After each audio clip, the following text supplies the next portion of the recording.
ವಿದ್ಯಾರ್ಥಿಗಳ ಇಂದಿನ ತರಗತಿಯಲ್ಲಿ 4ನೇ ತರಗತಿ ಕನ್ನಡ ಪಾಠ 1 ಕನ್ನಡಮ್ಮನ ಹರಕೆ ಬರ್ದಿರೋರು ಯಾರಪ್ಪ ಅಂದ್ರೆ ಕುವೆಂಪು. ಈ ಪದ್ಯವನ್ನು ನಾವು ಕನ್ನಡಮ್ಮನ ಹರಕೆ ಅಂದ್ರೆ ಕುವೆಂಪು ಅವರು ಕನ್ನಡಾಂಬೆಗೆ ಹೋಲಿಸಿದ್ದಾರೆ.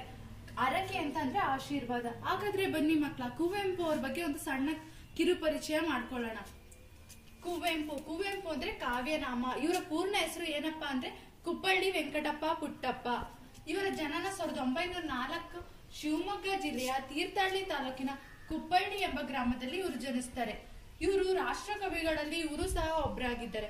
ಅನೇಕ ನಾಟಕಗಳು ಮತ್ತು ಕೃತಿಗಳನ್ನು ಸಹ ರಚಿಸಿದ್ದಾರೆ.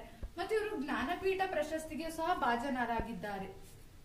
ಮಕ್ಕಳ, ಒಂದ್ಸತಿ ನಾನು ಪದ್ಯನ ಓದ್ತೀನಿ, ನೋಡ್ಕೊಳ್ಳಿ ಮಕ್ಕಳ. ಕನ್ನಡಕ್ಕೆ ಹೋರಾಡು ಕನ್ನಡದ ಕಂದ, ಕನ್ನಡವ ಕಾಪಾಡು ನನ್ನ ಆನಂದ. ಜೋಗುಳದ ಹರಕೆ ಇದು ಮರೆಯದಿರು ಚಿನ್ನ, ಮರತೆಯಾದರೆ ಅಯ್ಯೋ ಮರೆತಂತೆ ನನ್ನ. ಮೊಲೆಯ ಹಾಲಂತಂತೆ ಸವಿಜೇನು ಬಾಯಿಗೆ, ತಾಯಿ ಅಪ್ಪುಗೆಯಂತೆ ಬಲು ಸೊಗಸು ಮೈಗೆ.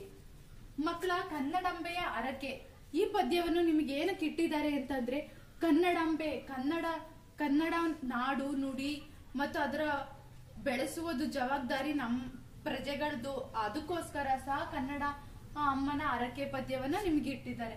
ಹಾಗಾದ್ರೆ ಬನ್ನಿ ಮಕ್ಕಳ, ಒಂದು ಪ್ಯಾರನ ಸಹ ಓದಿ ನಿಮಗೆ ಅರ್ಥನ ತಿಳಿಸ್ತೀನಿ. ಕನ್ನಡಕ್ಕೆ ಹೋರಾಡು ಕನ್ನಡದ ಕಂದ, ಕನ್ನಡವ ಕಾಪಾಡು ನನ್ನ ಆನಂದ. ಸೊ ಇಲ್ಲಿ ಕುವೆಂಪು ಅವರು ನಮ್ಮ ಕನ್ನಡ ನಾಡು ಮತ್ತೆ ನುಡಿ ಬಗ್ಗೆ ಇಲ್ಲಿ ಪ್ರಜೆಗಳಿಗೆ ಕರೆ ನೀಡ್ತಿದ್ದಾರೆ. ಯಾವ ರೀತಿನಪ್ಪ ಅಂತಂದ್ರೆ, ಇಲ್ಲಿ ಕನ್ನಡಿಗರಿಗೂ ಎಲ್ಲರಿಗೂ ಸಹ ಕರೆ ಕೊಡ್ತಿದ್ದಾರೆ. ಕನ್ನಡಕ್ಕೆ ಹೋರಾಡು ಅಂತಂದ್ರೆ ಕನ್ನಡನ ಉಳಿಸು ಬೆಳೆಸು, ಅದಕ್ಕೋಸ್ಕರನೇ ಇಲ್ಲಿ ಕನ್ನಡಕ್ಕೆ ಹೋರಾಡು ಕನ್ನಡದ ಕಂದ ಅಂತಂದ್ರೆ ನಮ್ಮ ಕನ್ನಡವನ್ನು ಉಳಿಸು ಬೆಳೆಸೋದಕ್ಕೋಸ್ಕರ ಕನ್ನಡವನ್ನು ನೀನು ತಿಳ್ಕೋ, ಬೇರೆ ಭಾಷೆಗಳಿಗಿನ್ನ ಕನ್ನಡಕ್ಕೆ ಹೆಚ್ಚಿನ ಪ್ರಾಮುಖ್ಯತೆ ನೀಡು ಅಂತ ಇಲ್ಲಿ ಹೇಳ್ತಿದ್ದಾರೆ. ಕನ್ನಡವ ಕಾಪಾಡು ನನ್ನ ಆನಂದ. ನೀನು ಇಲ್ಲಿ ಕನ್ನಡವನ್ನ ರಕ್ಷಿಸುವುದರಿಂದ ನಿನಗೆ ಸಂತೋಷ ಅನ್ನೋದು ಸಿಗುತ್ತೆ. ಕನ್ನಡ ನಾಡಲ್ಲಿ ಜನಿಸಿರುವ ಪ್ರತಿಯೊಬ್ಬರ ಕರ್ತವ್ಯನೂ ಸಹ ಹೌದು. ಹಾಗಾಗಿ ಎಲ್ಲರೂ ಒಟ್ಟಿಗೆ ಸೇರಿ ಕನ್ನಡ ಭಾಷೆಯನ್ನು ಉಳಿಸ್ಬೇಕು ಅಂತ ಇಲ್ಲಿ ಈ ಪದ್ಯದಲ್ಲಿ ಹೇಳ್ತಾ ಇದ್ದಾರೆ. 2ನೇ ಪದ್ಯದಲ್ಲಿ ನೋಡೋದಾದ್ರೆ, ಜೋಗುಳದ ಹರಕೆ ಇದು ಮರೆಯದಿರು ಚಿನ್ನ. ಹಂಗಂತಂದ್ರೆ ಕನ್ನಡಾಂಬೆಗೆ ತಾಯಿಗೆ ಹೋಲಿಸ್ತಾ ಇದ್ದಾರೆ. ಯಾವ ರೀತಿಯಪ್ಪ ಅಂತಂದ್ರೆ, ತಾಯಿ ಒಂದ್ ಮಗುವಿನ 9 ತಿಂಗಳು ಎತ್ತು ಹೊತ್ತು ಸಾಕಿ ಸಲುತ್ತಾಳಲ್ವಾ, ತಾಯಿ ಮಗುವಿಗೆ ಮಲಗಿಸ್ಬೇಕಾದ್ರೆ ಜೋಗುಳ ಆಡ್ತಾಳೆ.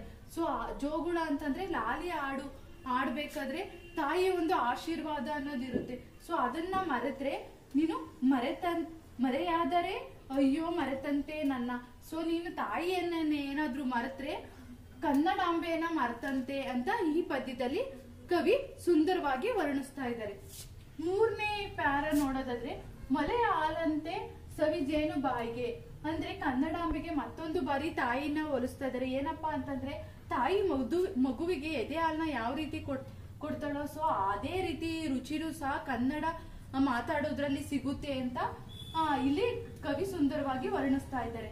ತಾಯಿ ಅಪ್ಪುಗೆಯಂತೆ ಬಲು ಸೊಗಸು ಮೈಗೆ ಒಪ್ಕೊಂತಾಳೋ, ಸೊ ಅದೇ ರೀತಿ ಕನ್ನಡನು ಸಹ ಬೆಳೆಸ್ಬೇಕು ಉಳಿಸ್ಬೇಕು ಅಂತ ಇಲ್ಲಿ ಕವಿ ವರ್ಣಿಸಿದ್ದಾರೆ.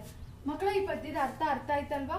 ಇವಾಗ ಪದಗಳ ಅರ್ಥ ಅಂದ್ರೆ ಕನ್ನಡಮ್ಮ ಅಂತ ಅಂದ್ರೆ ಇಲ್ಲಿ ಕವಿ ಕನ್ನಡಾಂಬೆಗೆ ಹೋಲಿಸಿದ್ದಾರೆ.